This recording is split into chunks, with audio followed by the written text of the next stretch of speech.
Hello everyone, I am Torit Mahato and you are watching Art in Purulia. Today we'll discuss about use of white paint in watercolor painting. Most often it's told that while using watercolor avoid using white paint or rather don't use at all.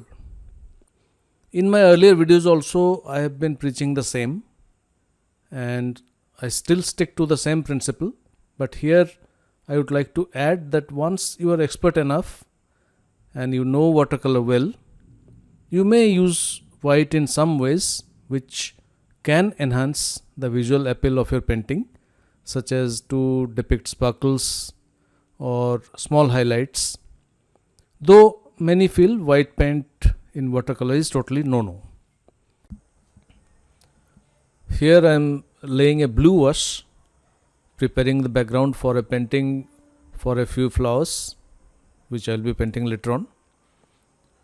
This technique where I am leaving the space white for the flowers and the leaves is also called as negative painting, or rather the painting is created by not painting the areas where the subject matter will come out.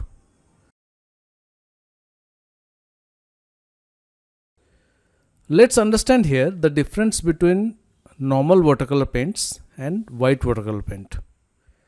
All the white watercolor paints you see or you get in the market are opaque in nature, while the other watercolors are transparent. If you see any transparent white, it's actually not white, it has some other color. The moment you mix white with any other color, you lose the transparency of that color, and also the color changes to a chalky, dull and slightly lighter hue. This property you can make use when you want the paint to be opaque and cover the paper or earlier painted surface.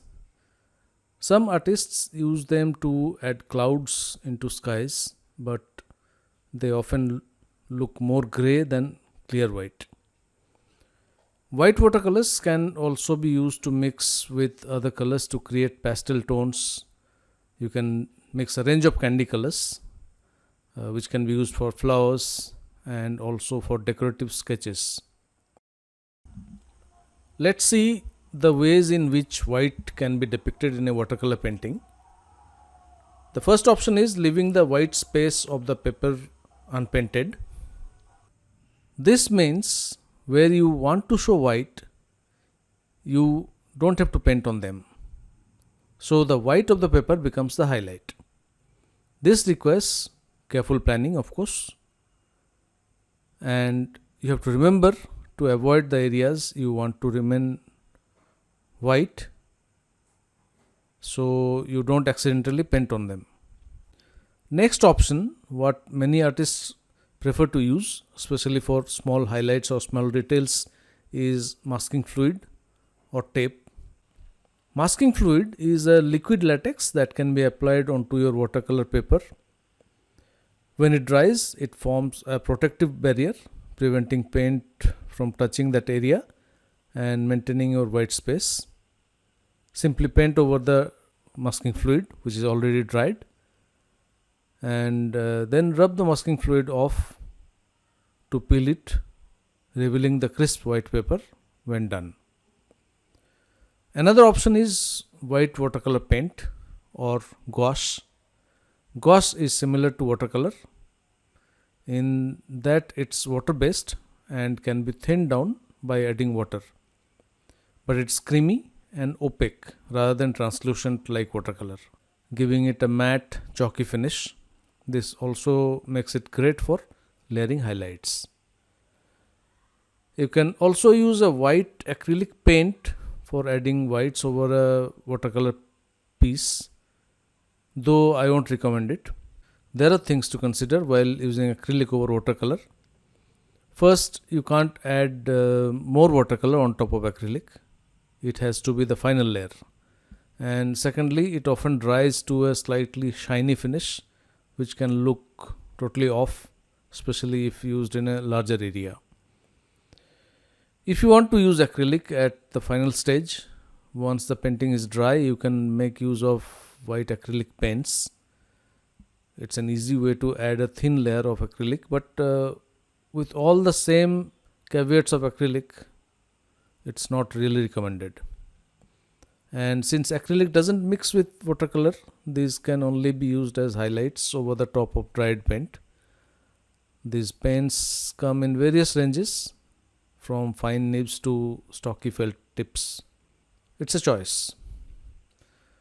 Then, if you want to make fine white details, a good gel pen can be a good addition to your watercolor supplies. Gel pens are ideal for adding highlights on top of darker watercolor when it's dry, and they come with a fine tip that's easy to control. Let's look at some reasons why you may want to use white watercolor and when it's appropriate to do so.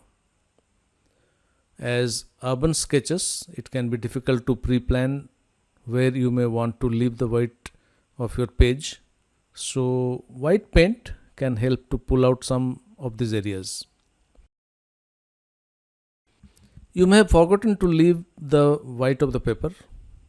Not an ideal strategy, of course, but it's useful to know white paint can help. It may be too difficult to leave white paper and easier to paint opaque white on top. To make a pastel hue, pastels can be useful for man-made objects such as painted houses, or to achieve a more stylish sketch or even flowery sketch. Then to make interesting effects by having a white color bleed onto the other colors on the page. Using white can be used to lift off other colors from the page, and also you can achieve a granulation effect. White can be used also to create a flat matte background, good for more stylized or illustrative sketches. Then also you can use white for splattering, like ocean spray.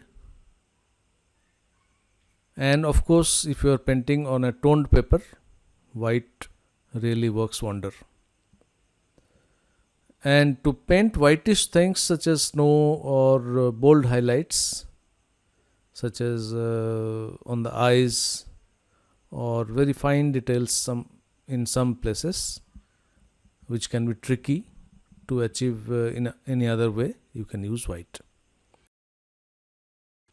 Now let's see a painting where I'll paint a few flowers, two of them with transparent watercolor, that is normal watercolor, and in two of the flowers I'll use a mix of the same color and white. You'll appreciate that where I'll mix with white, the colors will be slightly chalky and opaque.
So what we have seen today is that white color, though it is not an usual paint to be used while doing watercolor, it can be very effectively used to make some minute details of highlights wherein you might have forgotten to leave the white space of the paper, and it comes very handy.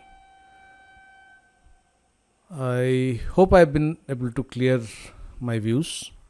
Thank you so much for watching the video, and if you haven't subscribed the channel yet, please do consider subscribing. Thanks once again.